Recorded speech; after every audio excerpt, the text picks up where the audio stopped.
Don, he was known as Mr. George, and he would stand right there at the intersection of Route 36 near the Decatur Kroger. He would hold a sign that is still there today. He passed away on Sunday, and his life is being remembered by thousands across Decatur and Mount Zion. I spoke with those who know him best to find out what this loss means for their family and a community. He was a familiar face to many. George Van Valkenburg was 62 years old and was living with numerous medical conditions like congestive heart failure, gangrene, and kidney failure, all expensive conditions that limited George's ability to work, which ultimately meant he couldn't afford his medical bills. He didn't have enough money. He was on so many of them. He always ran out of his medicine.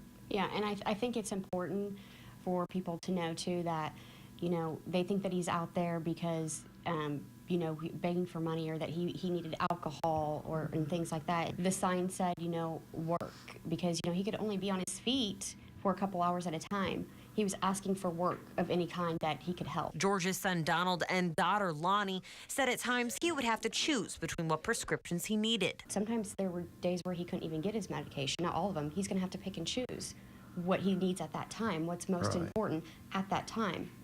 Is it his legs or the heart medication? In order to survive, George would stand out almost every day near Route 36 by Kroger with a sign that read in bold letters, work, and listed below food and gas. He was a friendly face to the many residents and shoppers on the east side of Decatur, and all he was asking for was just a little help. People assume that he's out there, for other reasons, when really, in reality, it was he needed the work to help pay for the medication. George passed away at Donald's home Sunday night as a result of heart failure. I'll miss his laugh, smile.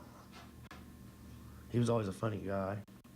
Since the community's memories of him have been pouring in. I think he'd be really happy right now to see all the kind words and beautiful things that people have been saying about him. And for many, a reminder of how good giving can feel, even if you don't know the reason.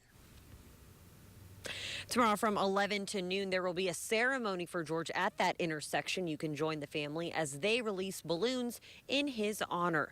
Live in Decatur, I'm Megan Odell, WAND News.